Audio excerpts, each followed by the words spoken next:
கனவா மீன் எப்படி செய்கிறதுன்னு பார்க்கலாங்க. கொஞ்சம் எண்ணெய் ஊற்றிக்கோங்க. எண்ணெய் ஊற்றி சோம்பு போட்டுக்கோங்க. கருவேப்பிலை கொஞ்சம் போட்டுக்கோங்க. கருவேப்பிலை நல்லா பொரியணுங்க. பொரிஞ்சதுக்கப்புறம் 2 கட் பண்ணி வச்சுருக்க பெரிய வெங்காயம் சேர்த்துக்கலாங்க.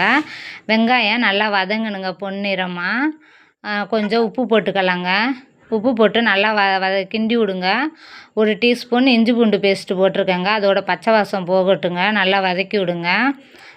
இப்போ வந்து நம்ம கட் பண்ணி வச்சுருக்க 2 தக்காளி பழம் சேர்த்துக்கலாங்க. தக்காளி பழம் நல்லா வதங்கணுங்க. தக்காளி பழம் நல்லா வதங்கினது தாங்க கிரேவி நல்லா டேஸ்ட்டாக இருக்கும். பாருங்கள் வதங்கிருச்சு. இப்போ நம்ம 1/4 டீஸ்பூன் கரம் மசாலா போட்டுக்கலாங்க. 1/4 டீஸ்பூன் மஞ்சள்தூள் போட்டுக்கலாங்க.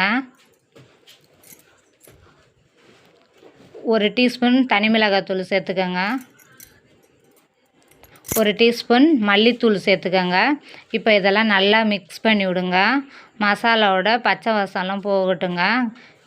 இப்போ நம்ம க்ளீன் பண்ணி வச்சுருக்க கனவா மீனை சேர்த்துக்கலாங்க. இந்த மீனை நீங்கள் வந்து ரவுண்டாக கூட கட் பண்ணி சேர்த்துக்கலாங்க. நாங்கள் அப்படியே சேர்த்துருக்கோங்க. நல்லா மிக்ஸ் பண்ணி விடுங்க.